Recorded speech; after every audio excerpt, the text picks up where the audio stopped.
The test is in 4-part, Part 1, Part 2, Part 3, and Part 4. Now look at Part 1. Part 1. You will hear a conversation between an international student and the accommodation department. You have 30 seconds to look at questions 1 to 3.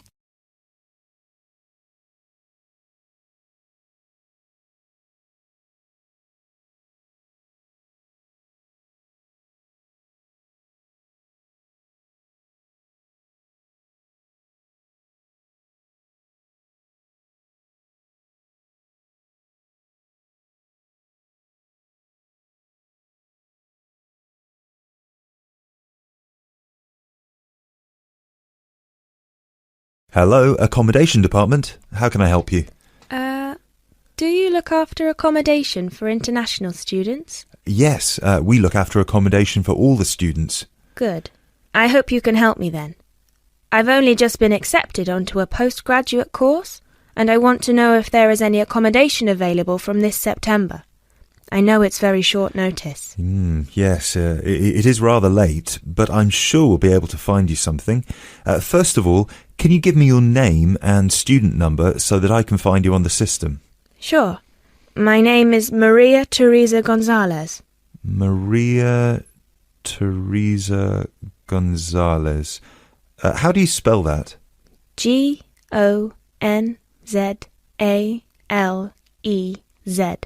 Thank you. Got it. And your student number, please?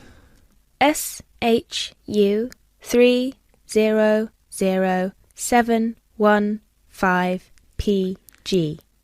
SHU 300715PG. Here you are. Department of Modern Languages. Yes, that's me.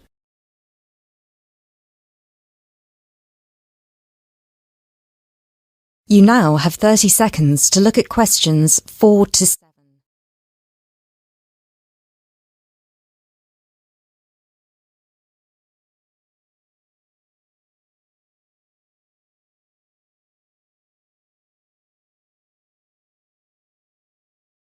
Okay.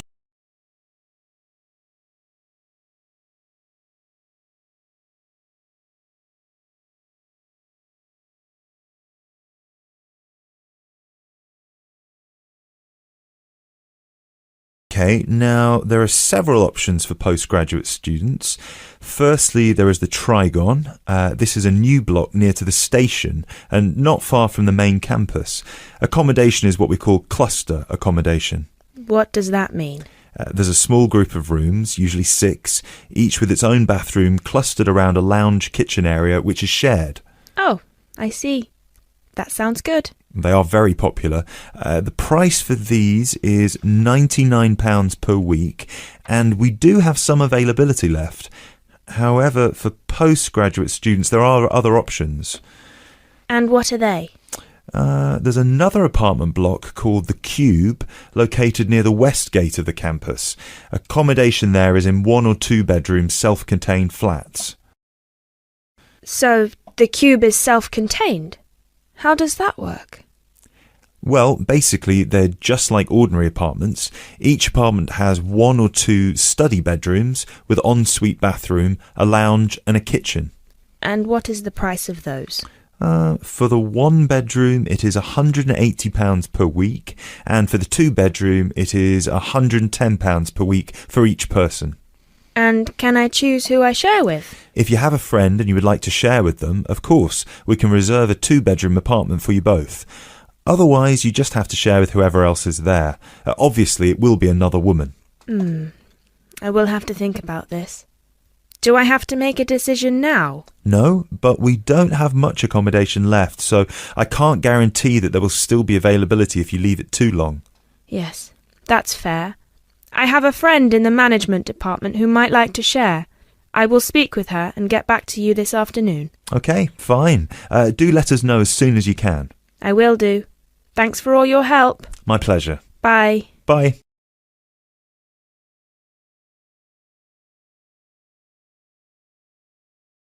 That is the end of part 1.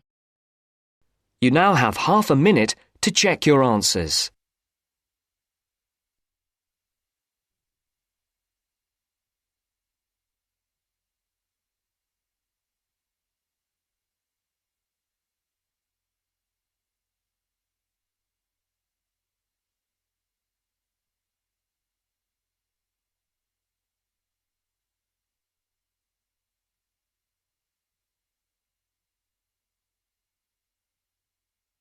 Now turns to part 2. Part 2. You'll hear a tutor and 2 students discussing modern European writers. First, you have some time to look at questions 11 to 16.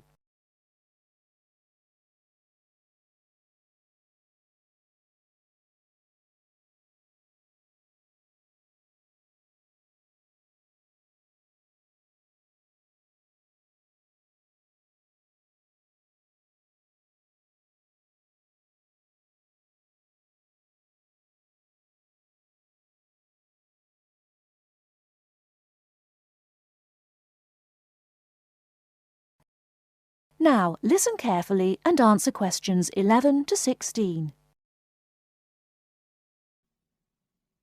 Okay, so to continue our look at modern European writers who have focused on the future in their work, today we're talking about H.G. Wells. Last week, I asked you both to do some background research on Wells, which we're going to discuss now. Gitanjali, tell us about H.G. Wells. Right. So, H.G. Wells was a hugely successful British science fiction writer, writing at the end of the 19th and the start of the 20th century, and much of his work focused on predicting the future. Jason, do you think Wells was just using the future as a narrative device in his fiction?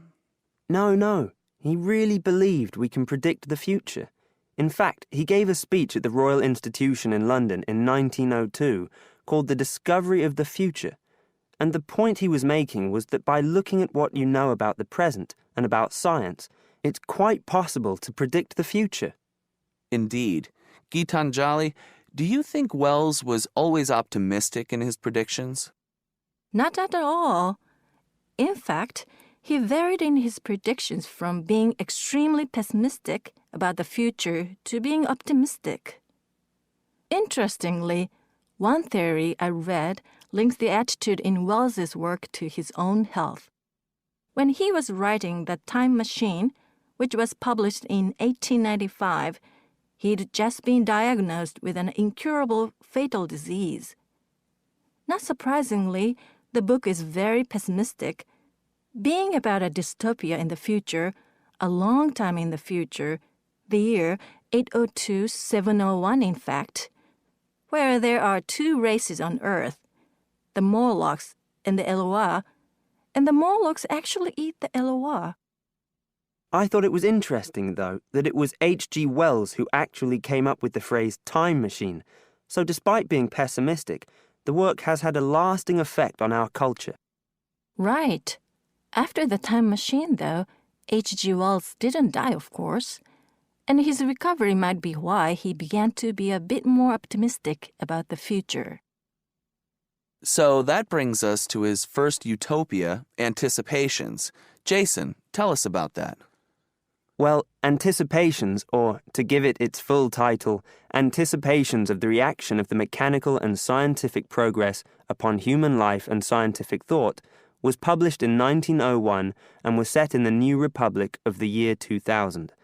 Some of the things Wells predicts are fairly close to our reality today, including 24-hour news, global telecommunications, and even a European Union. We'll come back to the accuracy of Wells's predictions a little later. Gitanjali, how was Wells's work received at the time? Well, although Wells was extremely successful, not everyone respected his work or his predictions.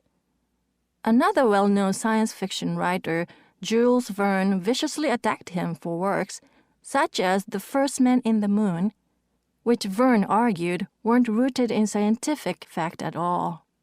That's right. Now, Wells wrote a number of other utopian visions of the future. Jason?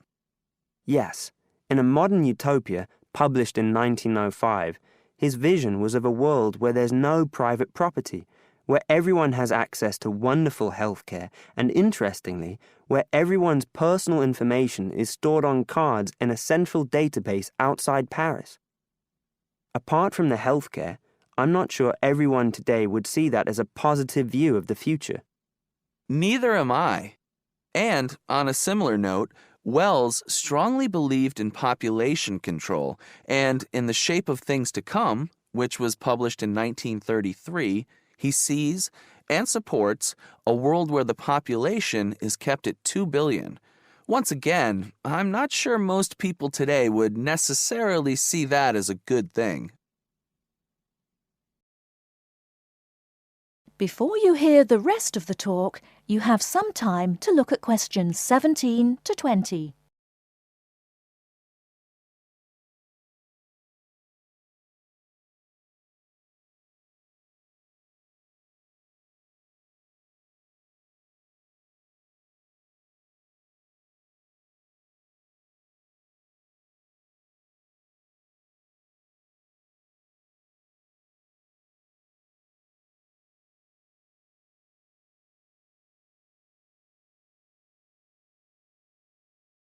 Now listen and answer questions 17 to 20.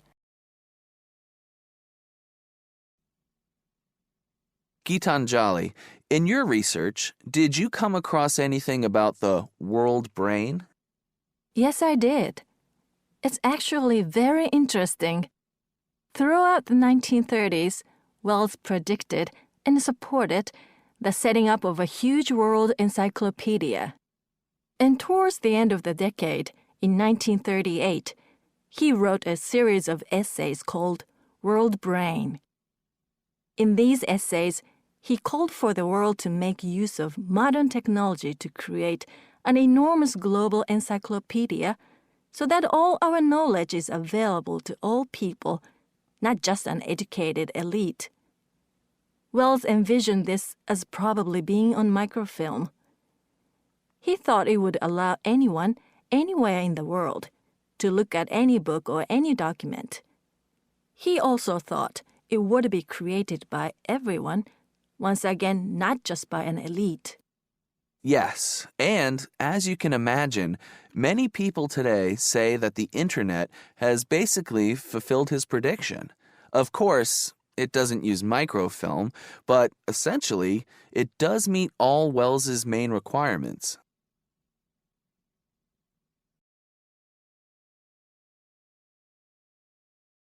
That is the end of part 2. You now have half a minute to check your answers.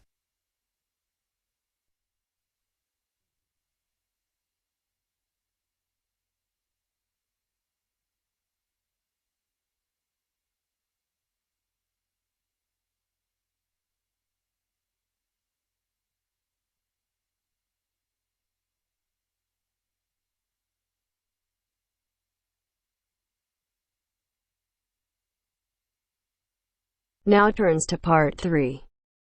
Part 3.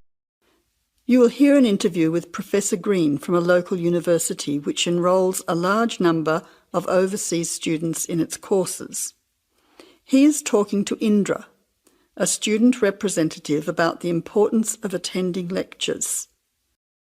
First, you have some time to look at questions 21 to 24.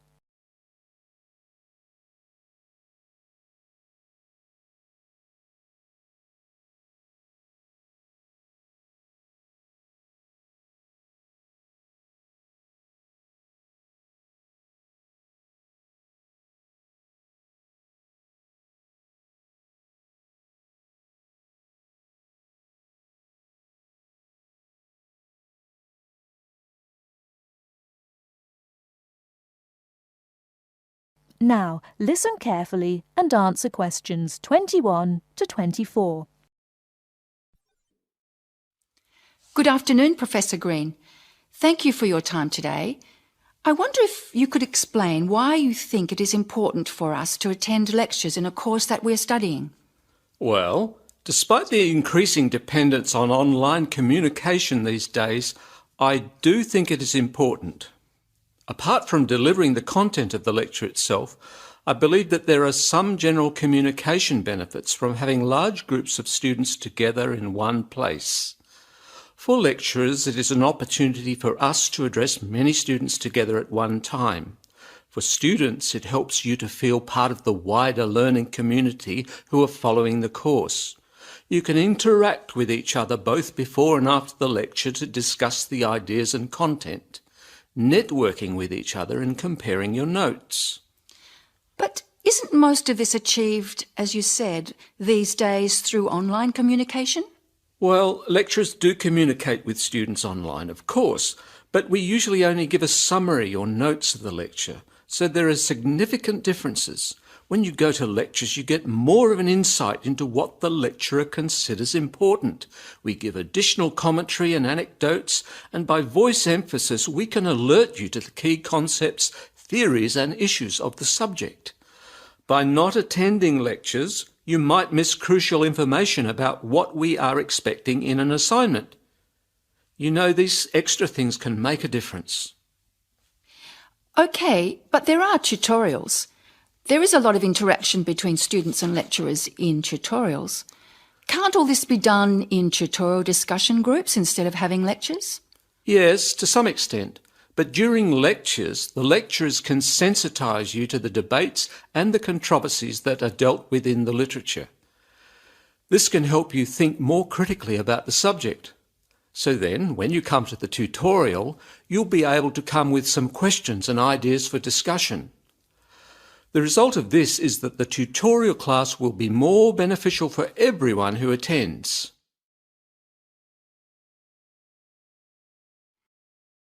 Before you hear the rest of the talk, you have some time to look at questions 25 to 30.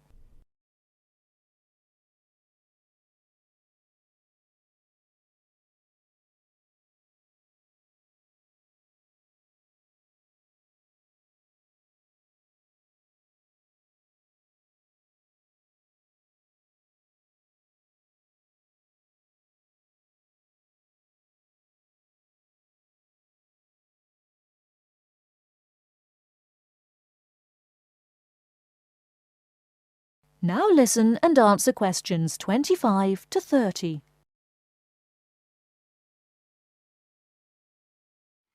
I see your point. However, surely this also depends on whether students are able to understand and follow the lecture well. What strategies do you recommend to help students get the most out of lectures? I would say that first of all, it is important to do some pre-reading. By doing this, you get an orientation to the topic. You'll become familiar with the key terms and you'll be able to follow the lecture points more easily. I also think it is good to arrive early to collect handouts and to find a seat where it is easy to see and hear what is going on. Then, importantly, during the lecture itself, you need to be attentive. I know from experience that it is often difficult to be attentive. What can students do to improve their attentiveness during the lecture? I think that there are two keys to following a lecture successfully: using the visual cues and using active listening techniques. By maintaining eye contact with the lecturer and following how the lecturer makes use of the slides, whiteboard and so on, you are using the lecturer's visual cues, which help make the structure of the information clear and give you a sense of what's important. Then, using active listening techniques will also help you to process the information. What do you mean by active listening techniques? Well, you need to pay attention to the methods the lecturer uses to highlight important information. As I said before, in the spoken language of a lecture, we get the benefit of things such as stress and intonation, use of examples and anecdotes, as well as the language signals used to show relationships between ideas. Yes, I see what you mean. These things will be missing in written summaries. And what about taking notes? Does that help? Taking notes helps you to concentrate, so I would certainly advise you to do that. It's difficult to listen and write good notes at the same time, so it does take some training. Yes, taking notes needs a lot of practice, I've found. Do you have any other advice? Well, I can't finish without stressing the importance of formulating questions while you are listening. During the lecture, you should ask yourself questions about the content of the lecture and the points you are following. Ask questions like, what are the benefits or problems? What other examples are there? How does it work? Why does this happen? This will keep you focused and actively engaged in the content of the lecture. Professor Green, thank you very much for your valuable tips and your time today. You are very welcome. That is the end of part 3. You now have half a minute to check your answers.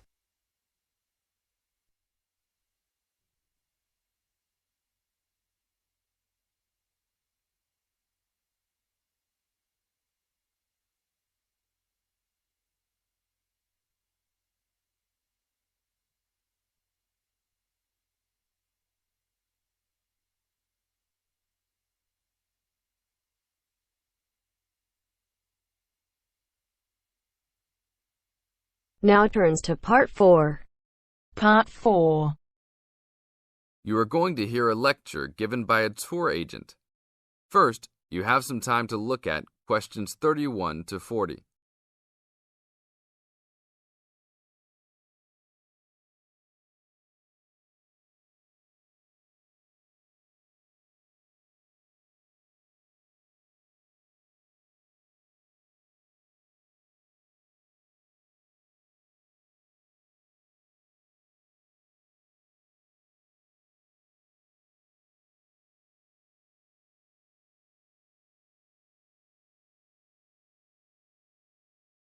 Now listen to the tape and answer questions 31 to 40.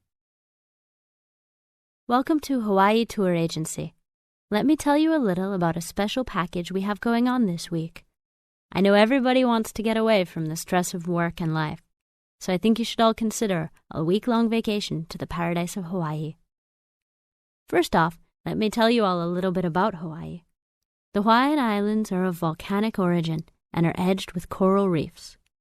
Because of its volcanic origins, people often go especially to see the volcanoes. Hawaii is the largest and geologically the youngest island of the group. Oahu is the most populous and economically important. The capital of Honolulu is located on the island of Oahu, the only U.S. state in the tropics.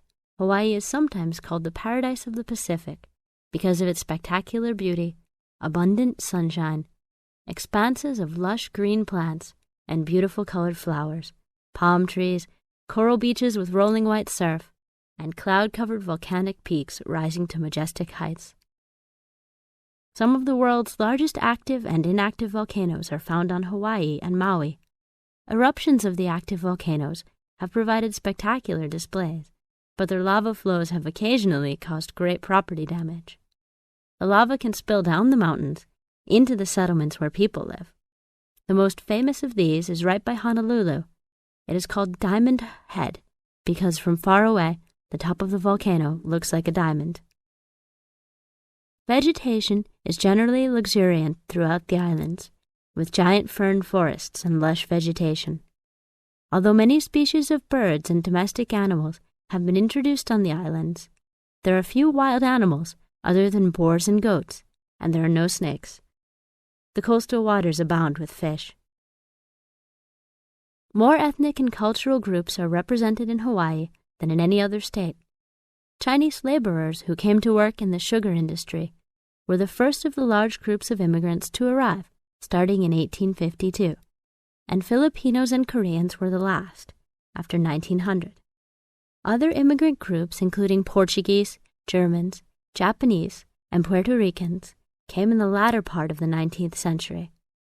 Intermarriage with other races has brought a further decrease in the number of pure-blooded Hawaiians, who comprise a very small percentage of the population. Now all of this sounds very interesting, right? For only $600 per person, we are offering a tour package to Hawaii. This includes your round-trip airfare and fully guided tours. The duration of the trip is 5 days, including hotel for 5 nights and tour buses that will take you all around. We will go to the famous beaches, the volcanoes, and the forests.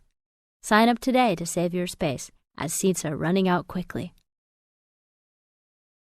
That is the end of part 4.